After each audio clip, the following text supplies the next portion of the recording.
Desa Blimbing Sari letaknya kurang lebih 120 km dari Denpasar yang dapat ditempuh dengan waktu 3 jam. Di desa ini terdapat beberapa gereja yang berdekatan dengan desa Blimbing Sari, yaitu Gereja Kristen Protestan di Bali, Melaya, Pangkung Tanah, dan juga Ambyar Sari. Yang ku pinta saat ku mencari Tuhan, ku ketuk pintu bukakan, sebabkan Bapa-Ku, Bapa yang kekal.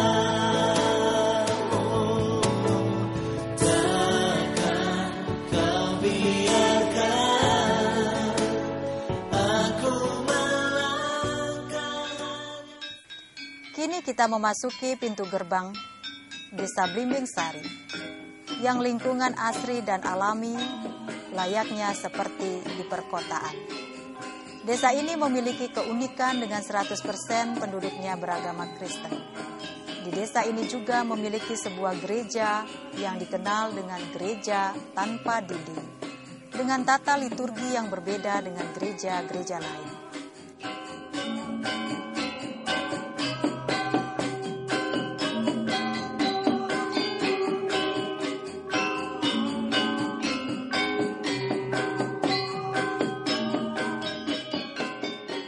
Dari pastori, pendeta, dan majelis bersatu padu melakukan prosesi, memasuki ruangan ibadah, kemudian disambut dengan tarian bat.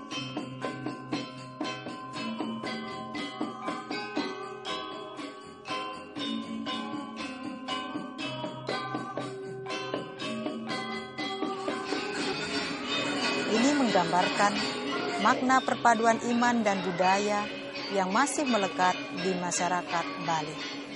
Jemaat ini juga memiliki sejarah panjang sebagai gereja mula-mula di Pulau Bali ini.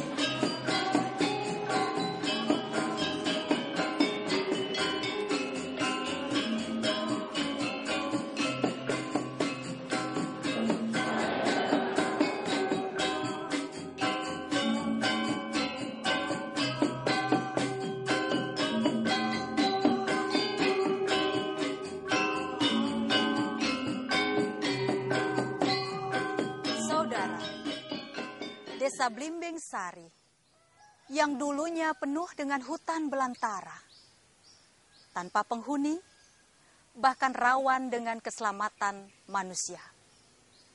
Tapi, merupakan tanah perjanjian bagi jemaat mula-mula di Gereja Kristen Protestan di Bali. Menurut orang-orang yang mendengarkan secara langsung, kabar baik Injil yang diberitakan oleh Sang Tohang, bahwa ada kuasa yang menyertainya, sehingga banyak mujizat yang terjadi. Antara lain, orang sakit disembuhkan, kuasa gelap dikalahkan, bahkan orang mati dihidupkan kembali. Secara manusiawi, Sang Tohang sesungguhnya tidak pandai berbahasa Indonesia, apalagi untuk mengerti tata krama Bali. Tapi karena kuasa Tuhan dan campur tangan Tuhan, dalam waktu 2 tahun, Sang Tohang membaptis sejumlah 300 jiwa. Saudara yang dikasihi oleh Tuhan kita Yesus Kristus, bila kita membuka Alkitab kita, di situ kita akan melihat bagaimana Allah telah, sedang, dan akan melakukan perkara-perkara besar. Firman Tuhan kitab Yoel 2 ayat 21 bagian B berkata, dan juga Tuhan telah melakukan perkara-perkara besar. Firman ini mau menegaskan, jika kita kembali pada sejarah kehidupan perjalanan bangsa Israel dan sejarah gereja pada umumnya, di situ kita akan melihat, mendengar, dan menyaksikan bagaimana Allah melakukan perkara yang besar bagi hidup manusia. Bagi Israel, Peristiwa ini adalah mahakarya Allah yang maha besar, seperti yang tertuang dalam 10 hukum Allah. Mengapa Israel begitu bersuka cita? Karena ketika menempuh perjalanan, tidaklah dalam waktu yang singkat, tidak juga dalam waktu yang cepat. Membutuhkan bukan 1 tahun, 2 tahun, 10 tahun, melainkan 40 tahun. Dan ada banyak situasi, kondisi, bahkan segala tantangan yang dihadapi. Mulai dari hal yang sederhana, kekurangan makanan, minuman, bahkan kesulitan yang terbesar yang dialami oleh bangsa Israel adalah ketika bangsa Mesir mengejar mereka. Sementara di satu sisi, bangsa Israel diperhadapkan pada laut yang luas yang harus mereka seberangi karena tidak ada jalan lain. Sekali lagi, kuasa Tuhan yang bekerja, sehingga laut yang tadinya tampak menakutkan, menegangkan, bahkan seolah-olah menenggelamkan umatnya, tiba-tiba terbelah menjadi 2 dan kering. Sehingga bangsa Israel selamat dari kejaran bangsa Mesir. Saudara yang dikasihi oleh Tuhan, inilah merupakan suatu bukti bahwa Allah melakukan perkara yang besar. Peristiwa ini bagi bangsa Israel adalah Ia mau menyelamatkan umatnya dari cengkraman maut, bahkan memberikan hidup yang tidak dapat binasa. Peristiwa ini menunjukkan kehadiran Allah yang penuh kasih menyelamatkan anak-anaknya. Perkara besar yang dilakukan Allah terhadap umatnya dapat juga terjadi di tengah krisis hidup manusia, seperti yang diceritakan oleh Pendeta Ketut Suyage Ayub, yang merupakan anak pendeta kedua di Gereja Kristen Protestan di Bali, dan juga mantan bisop Gereja Kristen Protestan di Bali, serta pelaku sejarah di Pulau Bali ini. Saudara-saudara yang dikasihi Tuhan, inilah sebuah pohon, duplikat dari pohon yang asli, yang pada awal pertama dipotong oleh orang-orang, para martir yang membuka hutan ini. Hutan belantara ini dipenuhi dengan malaria, binatang buas seperti harimau, buaya, tetapi orang Kristen tetap membangun desa ini. Dan kami akhirnya mempunyai pengakuan ini. Kami percaya tanah Blimbing Sari adalah tanah perjanjian yang diberi oleh Tuhan, bertujuan untuk membangun damai sejahtera umat manusia dan memelihara kelestarian ciptaannya, agar kita menjadi berkat dan terang bangsa-bangsa. Burung merpati ini adalah merupakan simbol dari Roh Kudus yang membawa damai sejahtera bagi umat manusia dan semangat untuk membangun. Dan inilah yang dipakai dasar dari generasi pertama untuk membangun desa ini. Desa ini disebut Desa Blimbing Sari. Mulai dibangun tanggal 30 November tahun 1939. Mereka membangun desa ini dengan semangat iman Kristiani. Mereka berdoa pada pagi hari mulai pekerjaan dan menutup dengan doa pada sore hari. Desa ini dibangun berbentuk salib dan merupakan ekspresi iman dari angkatan pertama yang membangun desa ini. Karena semangat Kristiani itu, mereka membangun desa ini baik di dalam ekonomi, pendidikan, kesehatan, sehingga desa ini terpilih menjadi desa juara 1 di Bali oleh karena keberhasilan pembangunannya.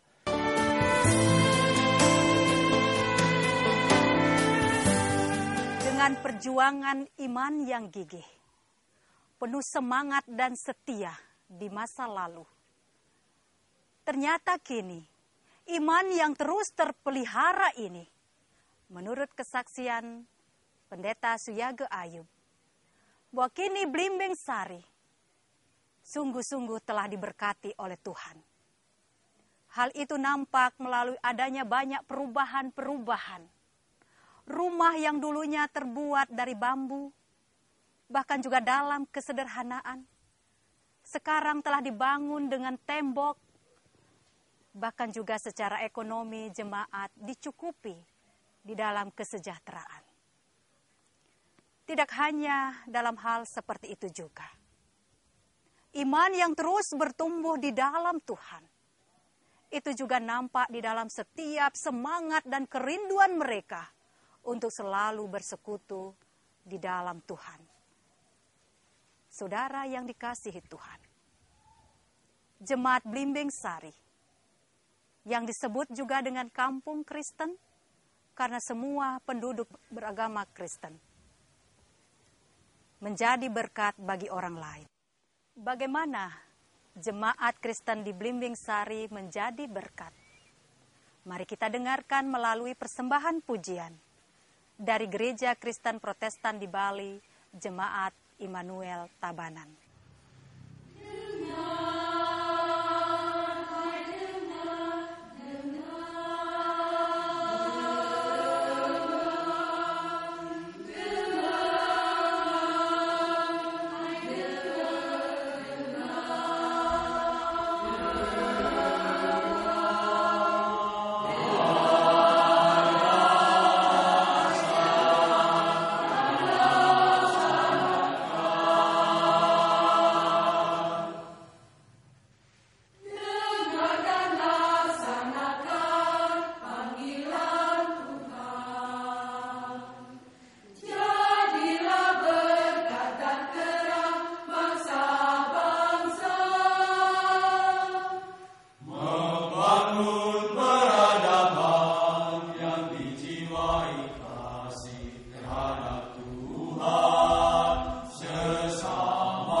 Bagaimana dengan pengalaman iman hidup kita di zaman sekarang ini? Tuhan terus melakukan perkara yang besar. Dimanapun saudara berada, bahkan secara khusus bagi jemaat di Blimbing Sari ini. Suatu bukti inilah gereja tanpa dinding, yang memiliki makna dengan gereja tanpa dinding. Sebagai umat ciptaan Tuhan, kita dapat menyatu dengan alam ini. Selain itu juga, gereja tanpa dinding merupakan pengembangan dari nilai-nilai budaya Bali tanpa menghilangkan nilai-nilai Kristiani. Tujuan dari gereja tanpa dinding juga tidak membatasi orang untuk datang beribadah ke tempat ini.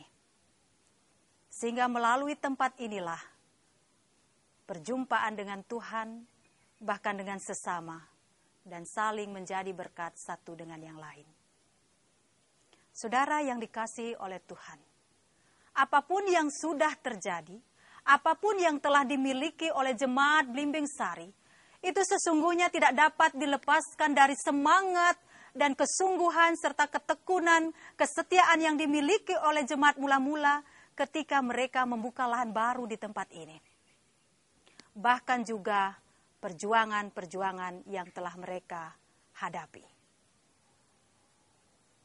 Salah satu tantangan dari jemaat mula-mula adalah mereka tidak diajak bicara. Kalaupun ada yang mengajak bicara, itu dikenakan denda yang cukup tinggi. Belanja ke warung tidak diladeni, diusir dari tempat tinggal karena rumah dibongkar bahkan dibakar. Jikalau ada orang atau anggota keluarga meninggal dan sudah dikubur, maka penduduk datang membawa jenazah itu dan dibuang di halaman mereka. Tidak mungkin membiarkan jenazah berada di depan halaman, sehingga anggota keluarga mencoba untuk membakarnya, tetapi justru orang-orang datang kembali untuk menyiram dengan air. Tidak berhenti di situ saja. Mereka juga tidak diberikan air di persawahan. Namun mereka terus dapat menanam pertumbuhan padi yang bagus dan juga hasil panen yang bagus. Namun sayang sekali, mereka tidak dapat menikmati karena hasil panen itu dirampas bahkan dicuri. Entah dari mana mereka mendapatkan kekuatan untuk bertahan. Sekalipun bambu runcing hampir ditancapkan di mata, bahkan juga cangkul di atas kepala, nyawa menjadi taruhan. Tetapi semua ini tidak membuat mereka undur imannya daripada Tuhan Yesus Kristus. Mereka justru semakin dikuatkan. Mereka terus melangkah di dalam kekuatan yang telah Tuhan berikan. Bagaimana dengan kehidupan kita secara pribadi? Allah akan terus melakukan perkara yang besar.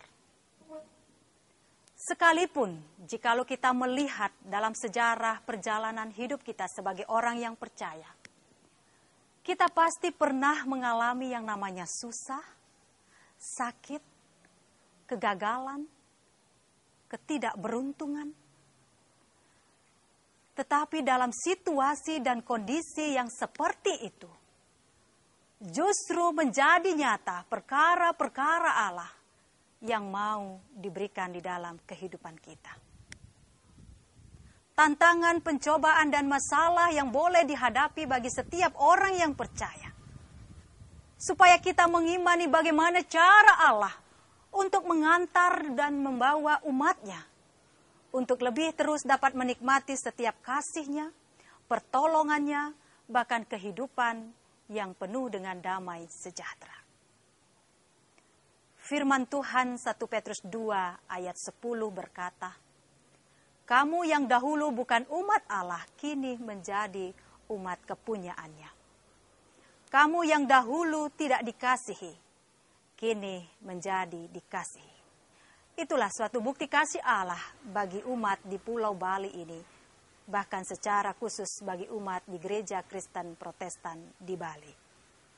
Berikut ini kita akan mendengarkan kesaksian iman yang telah Allah tunjukkan dengan melakukan perkara yang besar melalui pertumbuhan iman hidup Kristen di Bali bersama Pendeta Nengah Ripe.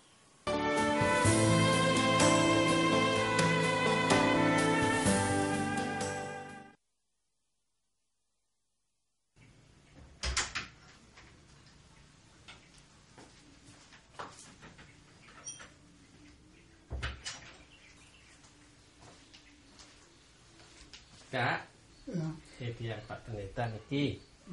Nggih. Kak, umur berapa Pak Kak sekarang? Dia tidak bisa menjawab. Umurnya adalah 106 tahun. Umur gereja Desa Blimbing-Sari ini sudah 71 tahun.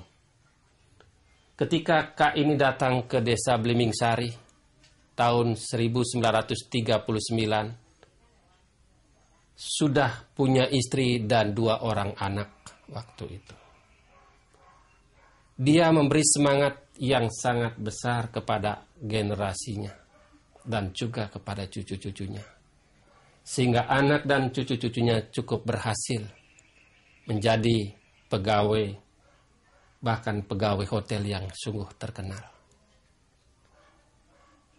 Dia memberikan semangat dan juga memberikan motivasi yang baik dan besar buat anak-anaknya. Ia selalu mengatakan kita adalah orang-orang yang sudah diberkati. Kita harus berusaha dan bekerja untuk mendapat daripadanya. Yaitulah memberikan motivasi dan semangat yang tinggi buat generasi penerus. Kita patut mensyukuri berkat Tuhan yang Dia nyatakan kepada Kak Sri ini dan juga kepada generasi penerus gereja Tuhan di Bali dan jemaat Tuhan di Desa Blimbing-Sari ini. Ya Tuhan Bapa di sorga, kami bersyukur kepadamu karena Tuhan sudah memberikan Kak Sri ini umur cukup lama 106 tahun. Kami sebagai generasi penerusmu, biarlah meneladani semangat iman, semangat juang, dan motivasi yang tinggi yang sudah dimiliki oleh Kak kami ini. Kami berdoa buat Kak ini agar tetap di dalam kondisi fisik yang sehat dan prima di dalam kasih-Mu. Demikian juga untuk anak-anak dan cucu-cucunya, cicitnya yang tidak bersama dengan kami saat ini. Tuhan memberkati mereka semua. Terima kasih Yesus. Amin. Terima kasih. Yang pamit nak Kak nah. Iya, terima kasih. Iya, terima kasih. Di tempat inilah, saudara, Tuhan sudah menanamkan dan menumbuhkan umat-Nya di Pulau Bali ini secara ajaib. Sekalipun dalam kondisi yang susah dan berat. Namun tepatlah seperti yang dikatakan oleh firman Tuhan. 2 Korintus 6 ayat 2 berkata, sesungguhnya hari ini adalah hari perkenanan itu. Sesungguhnya hari ini adalah hari penyelamatan itu. Artinya, kalau bukan Tuhan yang menghendaki dan merencanakan, maka tidak mungkin adanya gereja Kristen Protestan di Bali. Kalau bukan Tuhan yang merencanakan, maka tidak akan adanya perjalanan eksodus ke lahan baru, sehingga kini disebut dengan Blimbing-Sari. Saudara yang dikasihi Tuhan, dengan perkenanan Tuhan itulah, 11 November 1931, itulah sebagai tonggak sejarah berdirinya gereja Kristen di Pulau Bali ini.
Dengan perjalanan pelayanan itulah Tuhan melakukan perkara yang besar, bahkan juga mengantar dan membawa gereja Kristen Protestan di Bali untuk menyampaikan kabar baik, Injil sukacita yang telah diterimanya.